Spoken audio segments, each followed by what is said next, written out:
So this segment is gonna be on Infinity Wars. The movie was great. Um,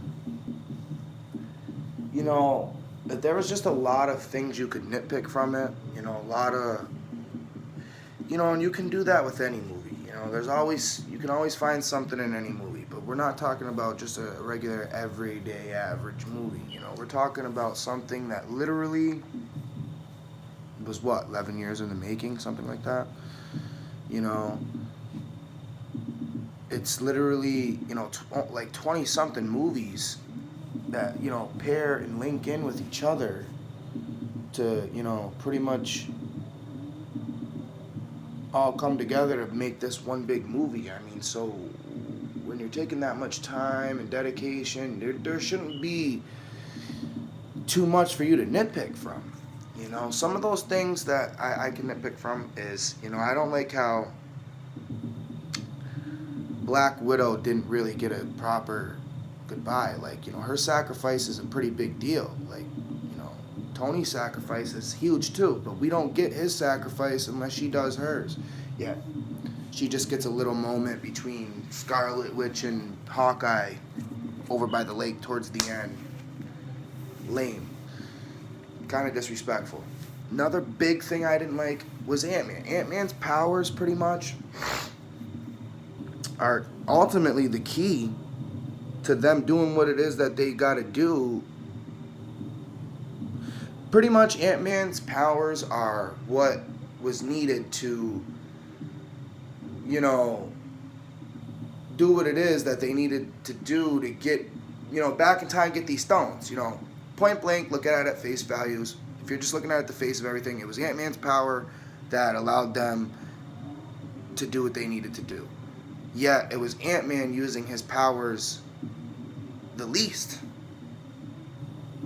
That I didn't like. Not only that, this is a team thing. And if you remember back when it was, I want to say, Cap and Iron Man, they were in New York with Ant-Man, and they're in the alley, and they're talking about how they got to go back now, and Ant-Man's like, hey, what's up, what's going on? They just completely ignore him, which I think, from a directing standpoint, I think that was done to be funny, but it was rude and it was senseless, because this is, they just didn't take him serious, and I didn't like that.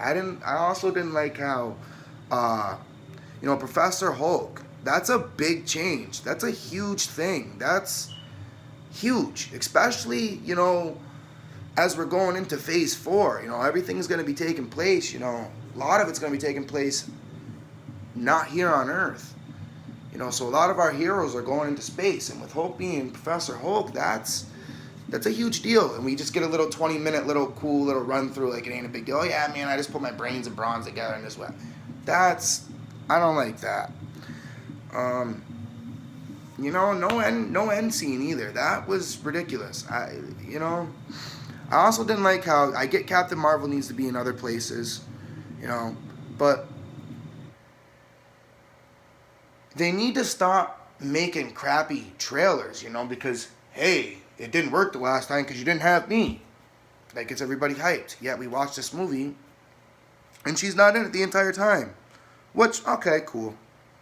But when you bring her back in, don't give her the same climax and same hype and almost same entrance scene as you did Thor in the last Infinity War. I don't know, man. Great movie. I guess it grows on me the more I watch it, but I just feel with a movie of that caliber, you shouldn't have been able to nitpick from so many things. Let's take it back to Thor.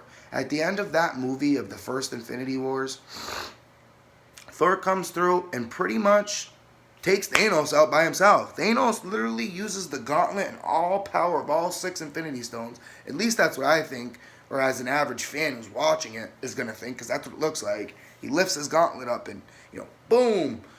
And you just see Stormbreaker and Thor pierce right through it. Then he comes through and puts a freaking axe right through his body. Yet we get to Endgame. Thor's, he's let himself go, but, he has 2 axes now. He's in a better headspace, I shouldn't say a better headspace, but he's more... What I'm saying is he knows more what's going on now. Whereas in Infinity Wars, he was just walking into this, you know, like he's been here now and he's got both hammers and he's got the whole crew, and yeah, Thanos is just throwing him around. But in the first movie, he was literally all that was needed to take this dude out. I don't know. I guess this was just me just trying to do a little cheap little channel YouTube podcast. I want to start doing things like this where I, you know, maybe get a buddy on here with me and we, you know, talk shit. You know, sports, movies, music. I don't know. Like, subscribe, hit me up, y'all. Deuces.